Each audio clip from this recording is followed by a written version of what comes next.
இறை இயேசுவில் அன்புக்குரிய சகோதர சகோதரிகளே, பரலோக அன்னையின் அன்பு பிள்ளைகளே, காமநாயக்கன்பட்டி தூய பரலோக அன்னை ஆலயம் ஆலயமாக, திருத்தலமாக, திருத்தல பேராலயமாக, பசிலிக்காவாக உயர்ந்து நிற்கிறது. இந்த வரலாற்று சிறப்புமிக்க காலகட்டத்தில் அன்னையினுடைய திருப்பாதம் அமர்ந்து அன்னையினுடைய பரிந்துரையை வேண்டி அவர் அருளை பெற்றுக்கொள்வதற்காக நாம் எல்லோரும் கூடி வந்திருக்கிறோம். இன்றைய நாளில் அன்னை மரியாள் கீழ்ப்படிதலுக்கு முன்மாதிரி என்கிற மைய சிந்தனையில் இறை வார்த்தையை பகிர்ந்து கொள்ள விரும்புகிறேன். அன்றாட வாழ்வில் யதார்த்தமான சூழ்நிலைகளில் யாரும் யாருடைய பேச்சையும் கேட்பதற்கு தயாராக இல்லை. பெற்றோர்கள்ட்ட கேட்டால் பிள்ளைங்க நீங்கள் சொன்ன பேச்சை கேட்பாங்களா அப்படின்னா எந்த பெற்றோராவது இப்போ சொல்ல முடியுமா? நம்ம சொன்ன பேச்சை நம்ம பிள்ளைங்க கேட்பாங்களா? கேட்குறதில்ல. கணவன்கிட்ட உங்கள் மனைவி நீங்கள் சொன்ன பேச்சை கேட்பாங்களா? அவள் எங்கே கேட்கா? அவள் பேசுகிறத தான் நான் என்ன செஞ்சுக்கிட்டு இருக்கேன்? கேட்டுக்கிட்டே இருக்கிறேன். ஒருவேளை மனைவிட்ட போய் நீங்கள் சொல்கிறத உங்கள் கணவர் கேட்பாரா? நான் பேசிக்கிட்டே இருப்பேன், அவர் காதை மூடிக்கிட்டு வெளியில் போயிடுவார். கணவன் மனைவி ஒருவர் பேசுவதை ஒருவர் என்ன செய்யறதில்லை? கேட்பதற்கு தயாராக இல்லை. ஒருவேளை பிள்ளைகள் பள்ளிக்கு சென்றால் ஆசிரியர்களிடம் கேட்டால் ஆசிரியர்கள் சொல்வதையாவது இன்று மாணவர்கள் கேட்கிற மனநிலையில் இருக்கிறார்களா? மிகப்பெரிய கேள்விக்குறி. சரி, குடும்பத்தை விட்டுட்டு பங்குக்கு வந்தால் பங்கு தந்தைகிட்ட, சாமி நீங்கள் சொன்னால் மக்கள்லாம் கேட்பாங்களா? பங்கு தந்தை சொல்வதை இன்று பங்கு மக்கள் கேட்கிறோமா? இல்லை இன்னும் ஒரு படிக்கு மேலே போய் ஆயர்கிட்ட போய் ஆயர் சொன்னால் குருக்கள் கேட்குறாங்களா? ஆயர் ஒவ்வொரு முறையும் குருத்துவ அருட்பொழிவை நிறைவேற்றுகிற பொழுது ஆயருடைய கைகளுக்குள் குருவானவருடைய கை இருந்து எனக்கும் எனக்கு பின் வரும் ஆயருக்கும் நீர் கீழ்ப்படிந்து நடப்பீரா என்று கீழ்ப்படிதல் வாக்குறுதியை குருக்கள் நாங்கள் கொடுக்கிறோம். துறவற சபையில் இருக்கிற கன்னியர்கள் துறவிகள் கொடுக்கிறார்கள். ஆனால் குடும்பத்தில் இருப்பவர்கள் அப்படி கீழ்ப்படிதல் என்கிற ஒரு வார்த்தைப்பாட்டை எடுப்பதில்லை. வார்த்தைப்பாட்டில் மட்டுமல்ல, நம் வாழ்க்கையில் எப்பொழுது நாம் கீழ்ப்படுகிறோமோ அப்பொழுதுதான் ஆண்டவருடைய அருளை நாம் நிறைவாக பெற்றுக்கொள்ள முடியும். மத்தேயு எழுதின நற்செய்தி 3ஆம் அதிகாரம் 17வது இறை வார்த்தையில் விவிலியத்தில் தந்தை கடவுள் முதலில் இந்த மானுட சமூகத்தோடு பேசுகிறார். யோர்தான் நதி, திருமுழுக்கு யோவான். யோர்தான் நதிக்குள் திருமுழுக்கு யோவானுக்கு முன்னால் இயேசு நிற்கிறார் திருமுழுக்கு பெறுவதற்காக. இயேசுவினுடைய திருமுழுக்கு பிறகு வானம் திறக்கிறது. தூய ஆவியானவர் வெண்புறா வடிவில் இறங்கி விடுகிறார். விண்ணகத்திலிருந்து தந்தை இறைவன் பேசுகிறார், இவரே என் அன்பார்ந்த மகன், இவர் பொருட்டு நான் பூரிப்படைகிறேன். அதோட தந்தை கடவுள் பேசுவதை நிறுத்தினார். அதற்கப்புறம் பேசலை. பிறகு மத்தேயு எழுதின நற்செய்தி 17ஆம் அதிகாரம் 5வது இறை வார்த்தையில் மீண்டும் இதே போன்ற மற்றொரு சூழலில் விண்ணகத்திலிருந்து தந்தை இறைவன் பேசுகிறார். தாபோர் மலை, இயேசு உருமாற்றம் அடைகிறார். மோசேயும் எலியாவும் இடமும் வலமுமாக இயேசுவின் அருகே நிற்கிறார்கள். அப்பொழுதும் விண்ணகத்திலிருந்து தந்தை பேசுகிறார். யோர்தானில் பேசியது போலவே பேசுகிறார், என் அன்பார்ந்த மைந்தர் இவரே, இவர் பொருட்டு நான் பூரிப்படைகிறேன். ஆனால் அப்படி சொல்லிட்டு அதோடு என்ன செய்யலை? தந்தை கடவுள் நிறுத்தலை. மீண்டும் இணைத்து சொல்கிறார். என்ன சொல்கிறார்? இவருக்கு செவி சாயுங்கள். 30 வயதில் இயேசு திருமுழுக்கு பெறுகிற பொழுது மகனை குறித்து மகிழ்ச்சி கண்ட தந்தை 33வது வயதில் அவர் தாபோர் மலையில் இருக்கிற பொழுது தன்னுடைய மகன் இயேசுவை குறித்து மட்டுமல்ல, இந்த ஒட்டுமொத்த மானுட சமூகத்தையும் குறித்து நான் மகிழ்ச்சி கொள்ள வேண்டும் என்றால் இந்த மானுட சமூகம் இயேசுவின் குரலுக்கு என்ன செய்ய வேண்டும்? செவி மடுக்க வேண்டும். அப்பொழுதுதான் அருள் ஆற்றல் கிடைக்கிறது. ஆண்டவர் அதனால தான் நமக்கு 2 காதுகளையும் ஒரு வாயையும் கொடுத்துக்கிறார். எதற்கு 2 காது, எதுக்கு 1 வாய்? எதுக்குமா 2 காது 1 வாய்? எதுக்கு? கொஞ்சமாக பேசணும், அதிகமாக என்ன செய்யணும்? கேட்கணும். ஆனால் நாம் என்ன செய்கிறோம்? கேட்குறதே இல்லை, பேசிக்கிட்டே இருக்கிறோம். பேசுங்க பேசுங்க பேசிக்கிட்டே இருங்க அப்படின்னு என்ன செய்கிறோம்? பேசிக்கிட்டே இருக்கிறோம். சாமுவேலை ஆண்டவர் அழைத்த பொழுது இறைவாக்கினர் சாமுவேலுக்கு சொல்லி கொடுத்தார். திரும்ப உன்னை சாமுவேல்னு கூப்பிட்டா நீ என்ன செய்யணும்? போய் ஆண்டவரை பேசும் அடியவன் நான் கேட்கிறேன் என்று. ஆனால் இன்னைக்கு நாம் ஆலயத்திற்கு வந்து ஆண்டவரை பார்த்து அப்படி சொல்கிறோமா? ஆண்டவரே நீங்கள் பேசுங்க, அடியவள் நான் கேட்கிறேன் அப்படின்னு சொல்கிறோமா? ஆண்டவரை கேளும், அடியவள் நான் என்ன செய்கிறேன்? பேசுகிறேன். வந்த உடனே தொண நம்மளுக்கு என்னென்னலாம் தேவையோ நம்முடைய தேவைகளையெல்லாம் நாம் என்ன செய்கிறோம்? கடவுளிடம் கேட்கிறோம், பேசுகிறோம். கேளுங்கள் உங்களுக்கு கொடுக்கப்படும், கரெக்டு தான். ஆனால் கடவுள் பேசுகிறாரே, அதை கேட்பதற்கு நாம் தயாராக இருக்கிறோமா? எனவே ஆண்டவர் பேசுவதை நாம் கேட்கிற பொழுது, அதை கேட்டு அதற்கு ஏற்ற நாம் வாழ்கிற பொழுதுதான் நாம் ஆசீர்வாதத்தின் பிள்ளைகளாக வாழ முடியும். அப்படி வாழ்வதற்கு முன் மாதிரியாகத்தான் அன்னை மரியாள் நமக்கு தருகிறார். நாம் பேசுவதை அடுத்தவர்கள் கேட்க வேண்டும் என்றால் முதலில் அடுத்தவர்கள் பேசுவதை நாம் என்ன செய்யணும்? கேட்க வேண்டும். எனவே தான் விவிலியத்தில் எவ்வளவோ விதிகள் இருக்கின்றன, கட்டளைகள் இருக்கின்றன. ஆனால் மத்தேயு எழுதின நற்செய்தி 7ஆம் அதிகாரம் 12வது இறை வார்த்தையில் இருப்பதைத்தான் இயேசு பொன் விதி என்று சொல்கிறார். Golden rule. பைபிளில் எவ்வளவோ சட்டத்திட்டங்கள் இருக்கிறது, ஆனால் இந்த ஒன்றை மட்டும்தான் இயேசு பொன் விதி என்று சொல்கிறார். அது என்ன பொன் விதி? மத்தேயு 7:12, பிறர் உங்களுக்கு செய்ய வேண்டும் என நீங்கள் விரும்புகிறவற்றை எல்லாம் நீங்களும் அவர்களுக்கு செய்யுங்கள்.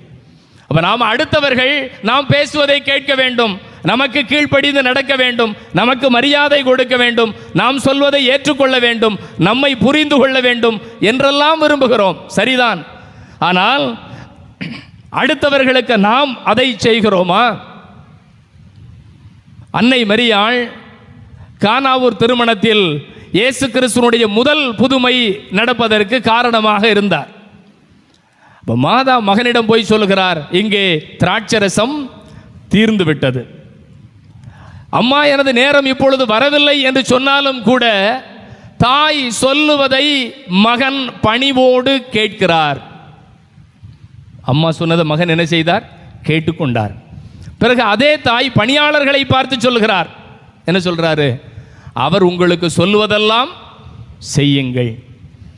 அடுத்து பணியாளர்களுக்கு இயேசு சொல்லுகிறார், என்னது? இந்த பாத்திரங்களில் என்ன செய்யுங்க? தண்ணீர் நிரப்புங்கள். நல்லா யோசிச்சு பாருங்க, முதல் புதுமை நடந்தது.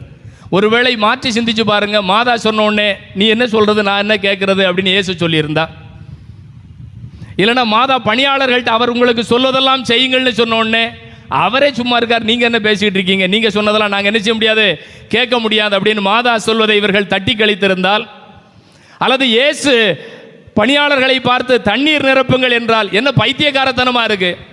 கல்யாண வீட்டில் பந்தியில் ரசம் இல்லைன்னு அவ்வளோ பேரும் பரிதவிச்சுக்கிட்டு இருக்கிறான்.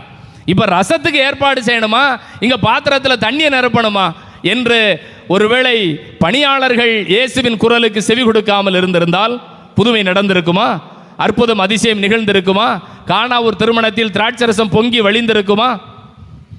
அப்ப நமது வாழ்க்கையிலும் ஆண்டவர் அற்புதம் அதிசயம் செய்ய வேண்டும் என்றால் அன்னை மரியாள் சொன்னதை கீழ்ப்படிந்து இயேசு ஏற்றுக்கொண்டதை போல, இயேசு சொன்னதை பணியாளர்கள் கீழ்ப்படிந்து ஏற்றுக்கொண்டதை போல நாமும் கீழ்ப்படிதல் உள்ள பிள்ளைகளாக இருந்தோம் என்றால் கடவுள் நம்மை மேன்மையாக உயர்த்துவார்.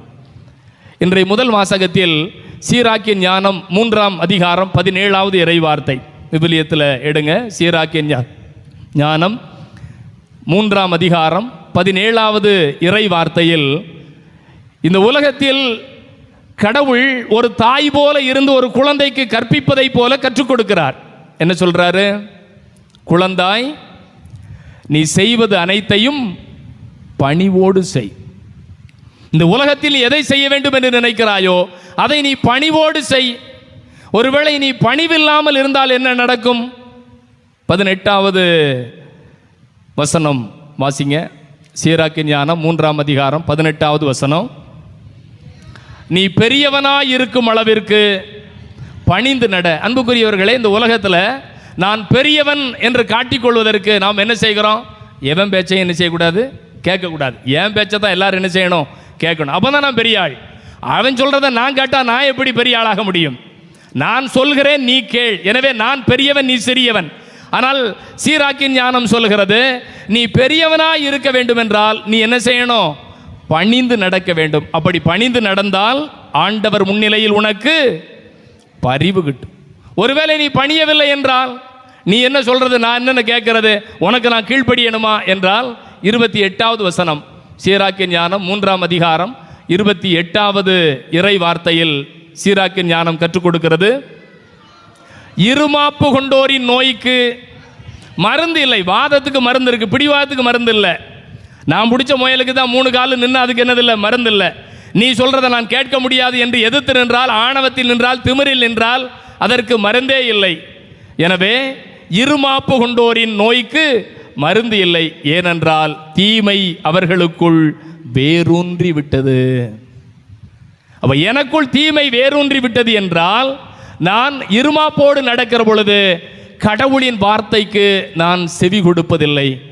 அன்புக்குரியவர்களே, விவிலியத்தில் யாரெல்லாம் இறை வார்த்தைக்கு செவி கொடுக்கவில்லையோ அவர்களெல்லாம் ஆணவத்தின் சின்னங்கள், முடிவில் அழிவுக்கு சென்றவர்கள். ஆதாம் ஏவாள் தொடக்க நூலில் 2ஆம் அதிகாரத்தில் பார்க்குறோம்.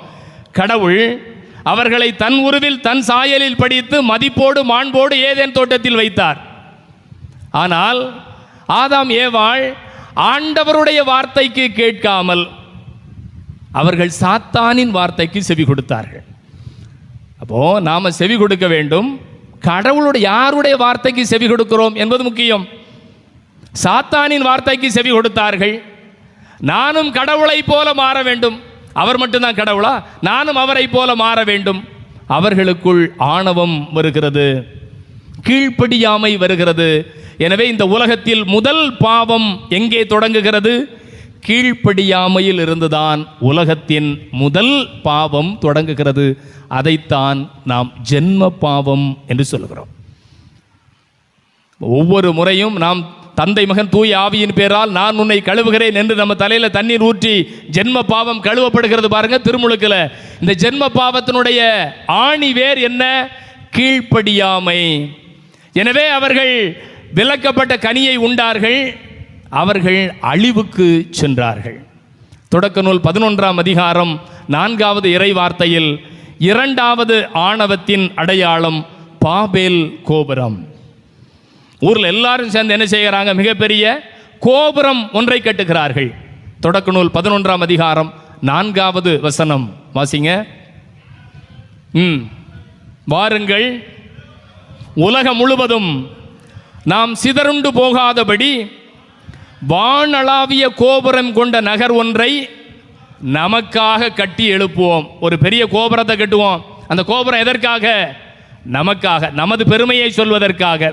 தொடர்ந்து அந்த கோபுரத்தை கட்டி நமது பெயரை நிலைநாட்டுவோம். இப்போ பாபேல் கோபுரம் எதற்காக? மனிதன் தனது ஆணவத்தின் அடையாளத்தை இந்த உலகத்திற்கு பறைசாற்றுவதற்காக. வானளாவிய கோபுரம். ஆண்டவர் எங்கே இருக்கிறார்? ஆண்டவர் வானத்தில் இருக்கிறார். அந்த வானத்தை எட்டும் அளவிற்கு, ஏன் வானத்தை முட்டும் அளவிற்கு நான் கோபுரத்தை கட்டுவோம். அப்படி கட்டி நமது பெயரை இந்த உலகத்தில் நிலைநாட்டுவோம் என்று சொன்னார்கள். எனவேதான் விவிலியம் தொடக்க நூல் 11ஆம் அதிகாரத்தில் பாபேல் கோபுரத்தை ஆணவத்தின் அடையாளம் என்று சொல்கிறது. கட்டி முடிச்சாங்களா?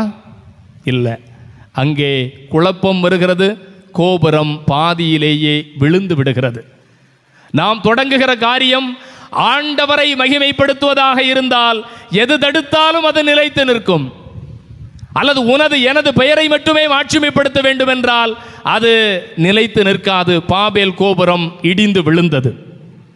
1 சாமுவேல் 17ஆம் அதிகாரம் 5, 6, 7 இறை வார்த்தைகளை பார்த்தால் அங்கே பெலிஸ்திய படை தளபதியாக ஒரு மாமிச மலை வந்து நிற்கிறான். யார் அவன்? கோலியாத். அந்த கோலியாத்தை எதிர்ப்பதற்கு ஒரு சாதாரண சிறுவன், பொடியன், சின்ன பையன், ஆடு மேய்ச்சிக்கிட்டு இருந்தவன் யாரு? தாவீது வந்து நிற்கிறான். நீங்கள் 1 சாமுவேல் 17ஆம் அதிகாரம் 5, 7 இறை வார்த்தைகளை வாசித்து பார்த்தால் கோலியாத் எப்படி வந்து நிற்கிறான்? 6 அடி உயரம், மாமிச மலை போல என்ன செய்கிறான்? வந்து நிற்கிறான். 57 கிலோ மார்பு கவசம். ஒரு பெரிய படை தளபதி ஒரு மார்பு கவசத்தை போட்டிருக்கிறான். எத்தனை kilo weight? 57 kilo. 57 kilo weight அவன் தாங்கணும்னா அவன் உடம்பு எப்படி இருக்கும்? அவன் கையில் ஒரு பெரிய ஈட்டி வைத்திருக்கிறான். அந்த ஈட்டியினுடைய நுனை மட்டும் எத்தனை கிலோ? 7 கிலோ. ஒரு ஈட்டியினுடைய குத்துகிற அந்த கூர்மையான பகுதி மட்டுமே 7 கிலோ. அப்போ எவ்வளோ பெரிய ஈட்டி, அதை தாங்குகிற கை எப்படி இருக்கும் பார்த்துக்கங்க. இவ்வளோ பெரிய மாமிச மலையாக வந்து நிற்கிறான். அவனுக்கு முன்னாடி தான் ஒரு சாதாரண பொடியன் யார் வந்து நிற்கிறா? தாவீது வந்து நிற்கிறான்.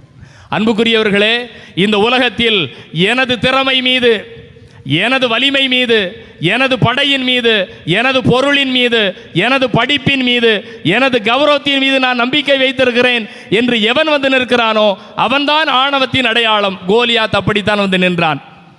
ஆனால் அந்த பொடியன் தாவீது சொன்னான், நான் ஆண்டவர் பெயரால் வந்திருக்கிறேன், என் பேரை நிலைநாட்டணும்னு வரல, கடவுளுடைய பெயரால் தான் இந்த இடத்திற்கு வந்திருக்கிறேன்.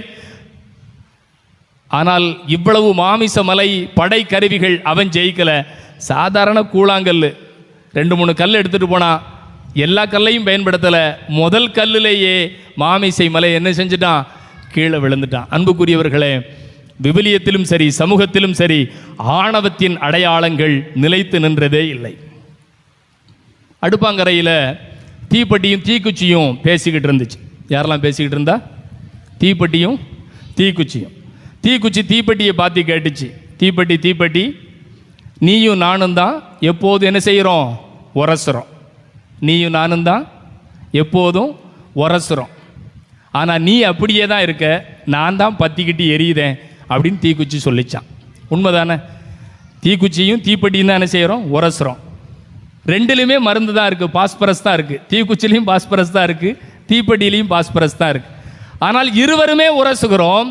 நீ அப்படியே இருக்கிறாய், நான் மட்டும் என்ன செய்கிறேன்?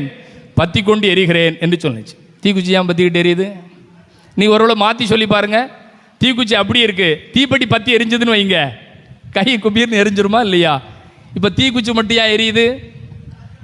தீப்பெட்டி சொல்லிச்சான், உனக்கு மண்டக்கணம் அதிகம். நீங்கள் சொன்னது தான் தலைக்கணம், ஹெட் வெயிட். உனக்கு என்ன அதிகம்? உன் தலைக்கணம் அதிகம்.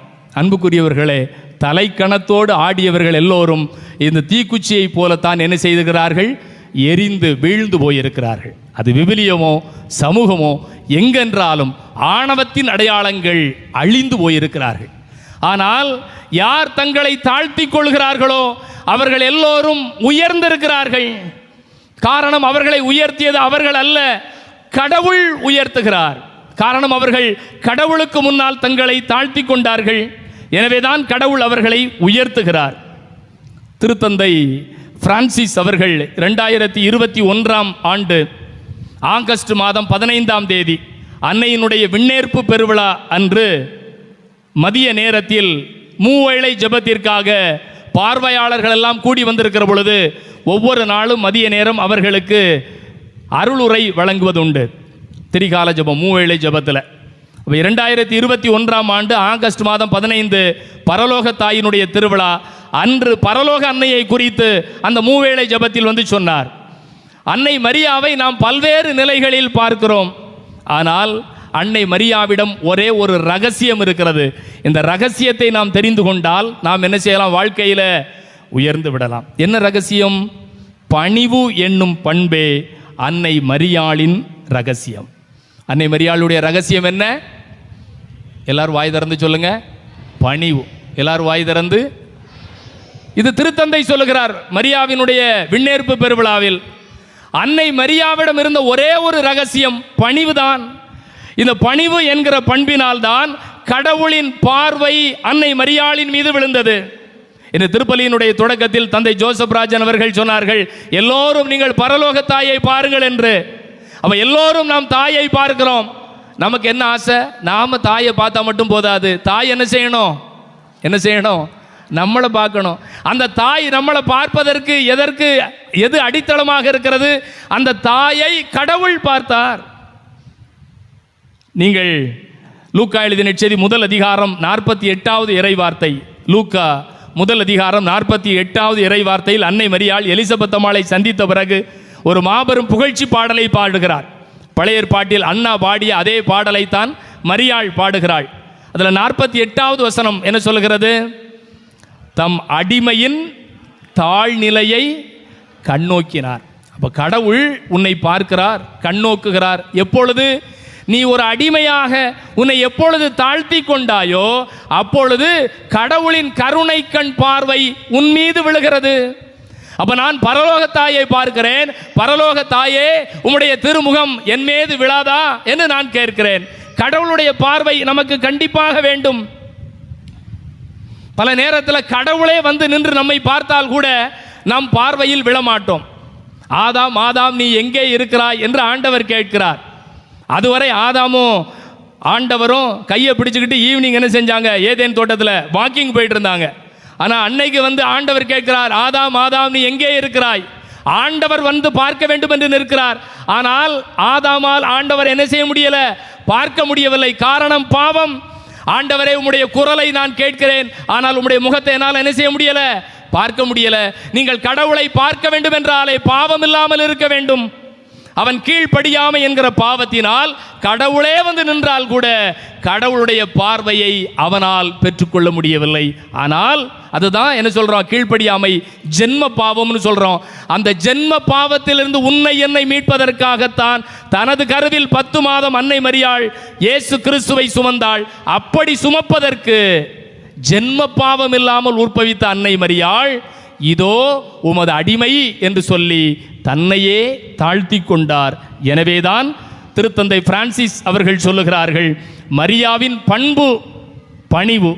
அந்த பணிவு என்கிற ரகசியம்தான் கடவுளின் அருள் பார்வை அவள் மீது விழுவதற்கு காரணம். திருத்தந்தை அவர்கள் 2வது சொல்கிறார்கள்.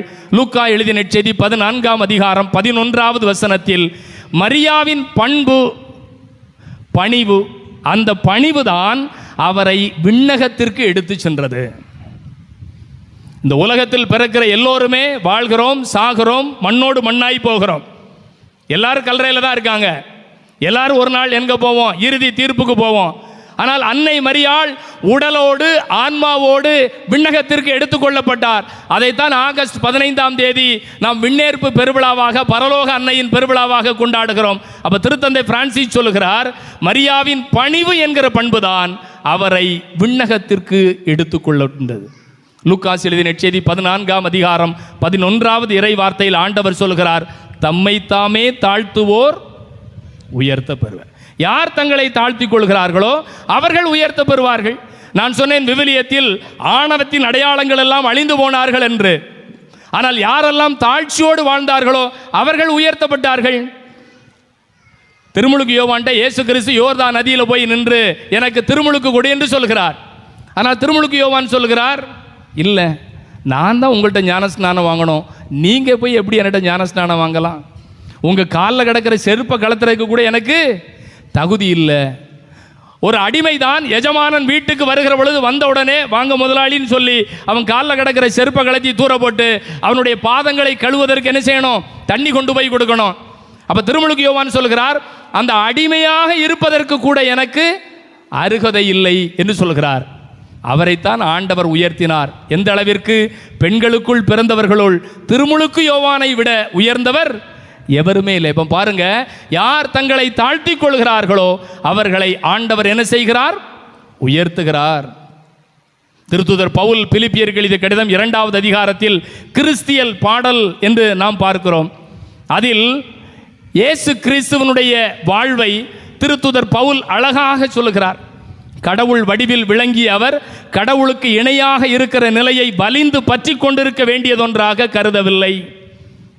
ஆனால் தம்மையே வெறுமையாக்கி அடிமையின் வடிவை ஏற்று மனிதருக்கு ஒப்பானார். மனித உருவில் தோன்றி சாவை ஏற்கும் அளவிற்கு, அதுவும் சிலுவை சாவையே ஏற்கும் அளவிற்கு தம்மையே தாழ்த்தி கொண்டார்.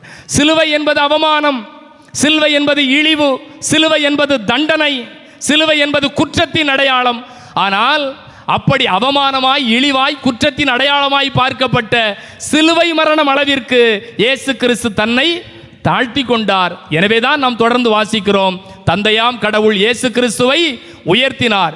விண்ணவர் மன்னவர் பூலோகோர் அனைவரும் அவர் திருப்பெயரை போற்ற புகழ அவர் திருமுன்னால் மண்டியிடுகிற அளவிற்கு இயேசு கிறிஸ்து உயர்த்தப்பட்டார். தங்களை யார் தாழ்த்தி கொள்கிறார்களோ அவர்களை ஆண்டவர் உயர்த்துவார். அன்னை மரியாள் தன்னையே இதோ உமது அடிமை என்று தாழ்த்தி கொண்டார். எனவேதான் நாம் பார்க்கிறோம், அன்னை மரியாவை ஆண்டவர் உயர்த்தினார். எல்லா தலைமுறையினரும் என்னை பேறு பெற்றவள் என்று சொல்வர் என்கிற அளவிற்கு அன்னை மரியாளை ஆண்டவர் உயர்த்தினார். மூன்றாவது, திருத்தந்தை பிரான்சிஸ் அவர்கள் சொல்லுகிறார்கள், பணிவு என்கிற பண்புதான் அன்னை மரியாவின் சுய அடையாளம் என்று சொல்கிறார்.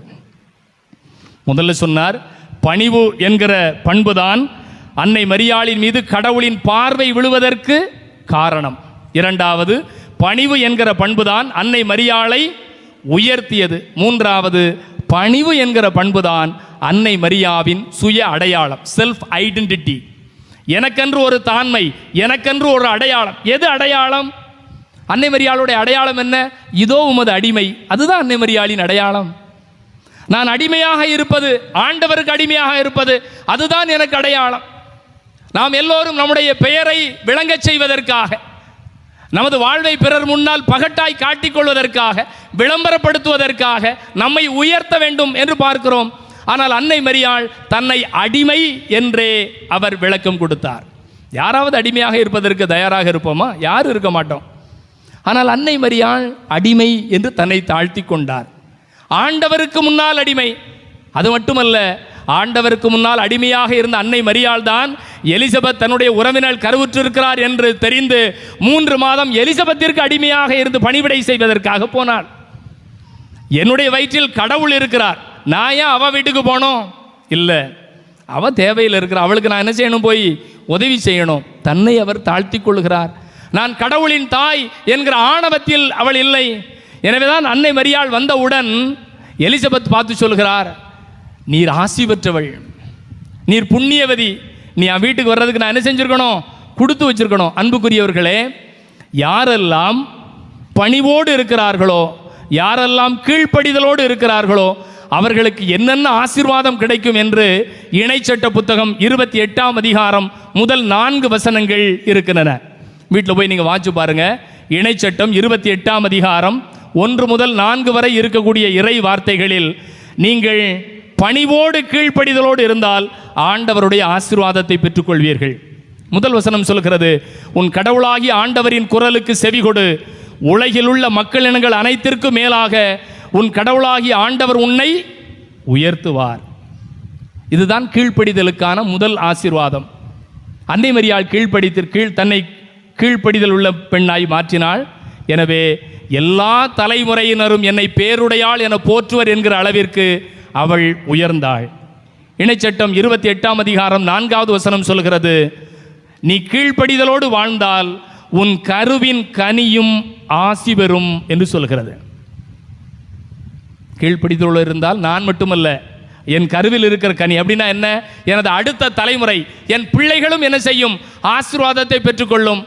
அன்னை மரியாள் வந்தவுடன் எலிசபெத் சொன்னாள், லூக்கா முதல் அதிகாரம் 42வது இறை வார்த்தையில், உன் வயிற்றில் வளரும் குழந்தையும் ஆசி பெற்றதே. அப்ப எனது கீழ்ப்படிதல் எனக்கான ஆசீர்வாதத்தை மட்டுமல்ல, என் அடுத்த தலைமுறைக்கான ஆசீர்வாதத்தை என்ன செய்கிறது? கொண்டு வருகிறது. இறுதியாக நான் என்னையே கடவுளின் கட்டளைக்கு உட்படுத்தி செவி கொடுத்து கீழ்ப்படிந்து வாழ்ந்தால் நானே ஆசீர்வாதமாக விளங்குவேன். தொடக்க நூல் 12ஆம் அதிகாரத்தில் விவிலியத்தினுடைய முதல் வரலாற்று மனிதர் ஆபிரகாம். அவரைத்தான் நாம் நம்பிக்கையின் தந்தை என்று சொல்கிறோம். நம்பிக்கைக்கும் கீழ்ப்படிதலுக்கும் ஒரே அளவுகோல் தான்.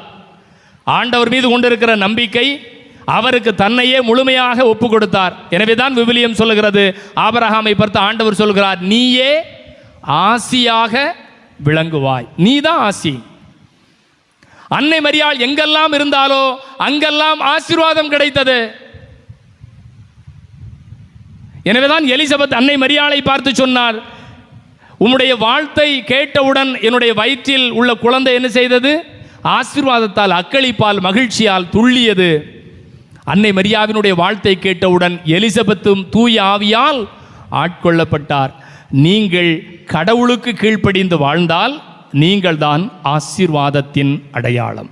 அன்னை மரியாள் பரலோகத்தாய், ஆசீர்வாதத்தின் அடையாளம்.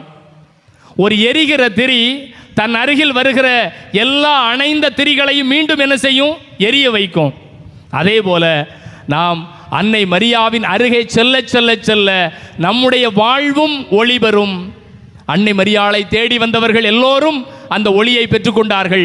அன்னை மரியாள் யாரையெல்லாம் தேடி சென்றாலோ அவர்களும் அந்த ஒளியை பெற்றுக்கொண்டார்கள். காரணம், அன்னை மரியாள் ஒளியாகவே இருந்தார் என்று திருத்தந்தை பிரான்சிஸ் அவர்கள் அந்த மறையுரையை நிறைவு செய்கிறார்கள். அன்புக்குரியவர்களே, பரலோக தாயை நாம் தேடி வந்திருக்கிறோம். அன்னை மரியாவை பரலோக தாயே என்று சொல்கிறோமே, அந்த பரலோகம் என்கிற வார்த்தை மரியாளுக்கு முன்பாக எப்படி கிடைத்தது? இந்த மண்ணகத்தில் அடிமை என்கிற அளவிற்கு தன்னை தாழ்த்தியதால் தான் அவள் பரலோகத்தாய். அவளை தேடி வந்திருக்கிற நாமும் கடவுளுக்கு முன்னால் கீழ்ப்படிதல் உள்ள மக்களாய் நம்மையே தாழ்த்தி கொள்வோம். நம்மை தாழ்த்துகிற பொழுது ஆண்டவர் நம்மை உயர்த்துவார். அன்னை மரியாவின் பேரருளால், பரிந்துரையால் நாமும் நம் குடும்பமும் அடுத்த தலைமுறையும் ஆசீர்வாதத்தை பெற்றுக்கொள்ளும். அதற்காக தொடர்ந்து ஜெபிப்போம். ஆமென்.